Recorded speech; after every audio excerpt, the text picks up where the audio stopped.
আমি ব্যাগটা লুকাই দেখলাম ব্যাগটা আমার গাড়ি নিতে কি কারণে নিল ভাই? কেমনে ভাই একটা ব্যাগ ছিল না, এই ব্যাগটা আমি লইতে চাইছিলাম, ভাবছিলাম এটার ভিতরে কত টাকা পয়সা ভাই। গাড়িটা আমি এইখানে থুইয়া পরে ব্যাগটা আমি লুকাইছি, যা সন্ধ্যাবেলা বিকালবেলা নিমো আইয়া দিয়ে আমার গাড়ি নেই ভাই। মানে আমার 1 লাখ টাকা কিস্তি ভাই, আমি 1 লাখ টাকা কিভাবে চালাবো ভাই? আমার কি একটা উপায় হবে? ব্যাগের কারণে আমরা মনে করেন যে আপনি 2 লাখ টাকার গাড়ি হারালেন।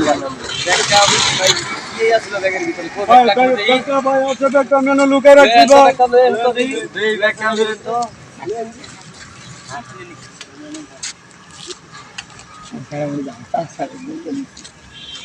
এই যে ভাই ব্যাগটা আমি লুকাই রাখছিলাম। এই ব্যাগের ভিতরে কি আছে? দেই তো। এত লোক গাড়ি চালাবে। আরে গাড়ি চালাতে তো লোক পড়ে কে? এই একটা গেঞ্জি আর একটা ফ্যান্টা লাগি আমরা 2-2.5 লাখ টাকার গাড়ি হারাই লাগছেন ভাই। আপনার বেয়াট লোক কে? আমার তো লোককে ভাই আমি জানি না তো এরকমের হবে ভাই আপনার লোভের কারণে আপনার গাড়িটা মনে করেন যে ভাই হারাই লাইলেন। তারপর বাইক যান বুঝেন ভাই? বুঝেন না আমরা কিনতেন কা? এই দেখ আমরা সাধারণ একটা ব্যাগের কারণে লোক করছেন আজকে আমরা 2.5 লাখ টাকার একটা গাড়ি গেল ভাই। এমন যদি হয় এই একটা ব্যাগের কারণে যদি মানে 2.5 লাখ টাকার গাড়ি হারাই ভাই, অটো ড্রাইভার ভাই আমি কই আপনারা কোনোদিন লোভ করবেন না। লোভে পাপে মৃত্যু।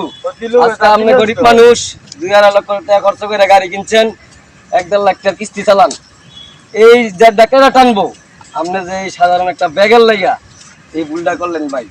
এমন ভুল আর ভাই করেন না কোনোদিন। এমন লোক ভালো না ভাই, ক্ষতি ধরেন ভাই কিচ্ছু করার নাই ভাই।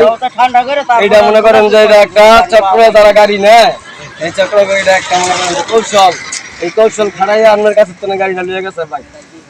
আর এমন ভুল করেন না ভাই, আর এমন ভুল করেন না।